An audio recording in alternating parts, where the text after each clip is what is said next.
Hey, welcome back to the Disney Plus Everyday Challenge. Today we have a Disney My Music story, Yoshiki.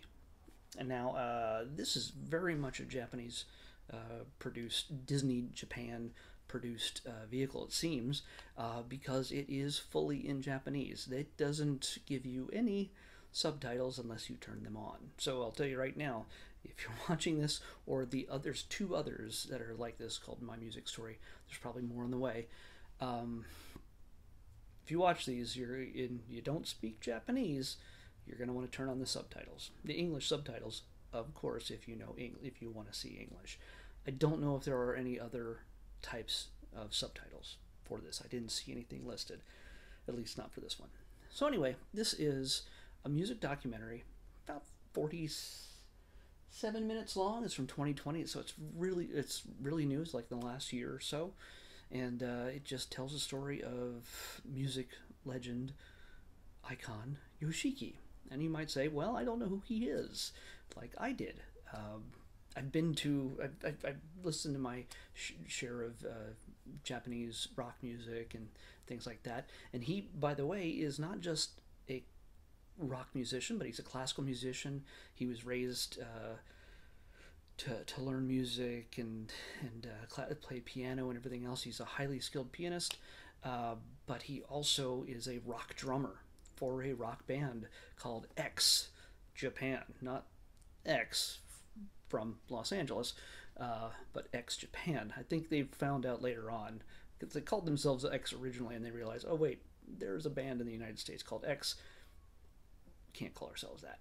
So Yoshiki spends a lot of time talking to the camera in different locations, different studios, different outside the patio on his home, which looks like it overlooks, like in the distance. I think I can see the Warner Brothers lot. Like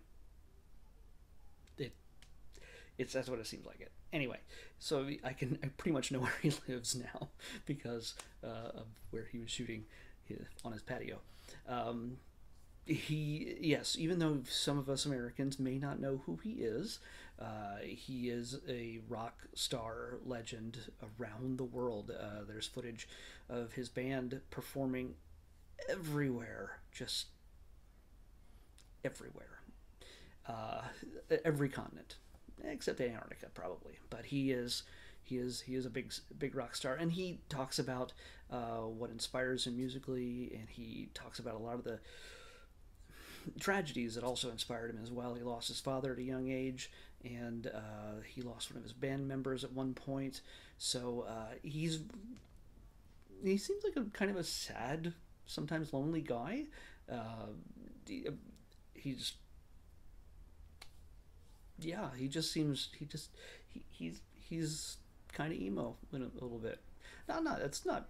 I'm not trying to be mean or anything to it, but he's definitely got the music genius persona going for him in this. And he's a talented musician. In fact, you might be saying, well, what does this have to do with Disney? Why is this on Disney Plus? Well, it shows that Disney music has been an influence on him growing up. And in this, he performs two different songs in his own style, in his own way, from the Disney classic films. First is Can You Feel the Love Tonight from Elton John from The Lion King, and the second is Let It Go from Frozen. And it's all instrumental with piano and the cello and the violins, and it's just his little orchestra. It's gorgeous. It's beautiful to listen to, and you feel you can. It's not a one for one. Hey, let's do exactly what Elton John did or what they did for Frozen. It is, you feel the elements, you know the progressions and everything else. You can feel them in the music, but it's definitely his own flourishes and his own take on the songs. So it's and you can see them working on it, mapping it out, and trying to different ways to accentuate it in a way that is maybe a bit more interesting and a bit more within his style of songwriting. So yeah, it's interesting, especially if you love Japanese music, if you love if you want to get a behind the scenes look at a kid who grew up to be a hair band metal rock musician. He was also into punk and everything else as he was growing up. And then now he's this virtuoso musician slash rock star.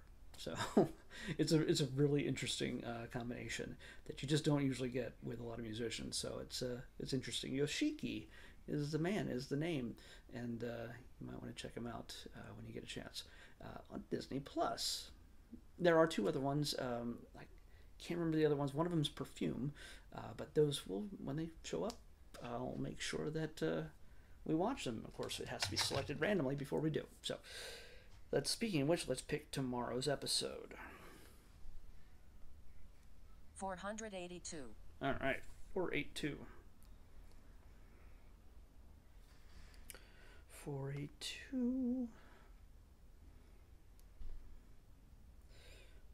Okay. We got a series, so we'll just watch a few episodes, maybe 2 or 3 at the most.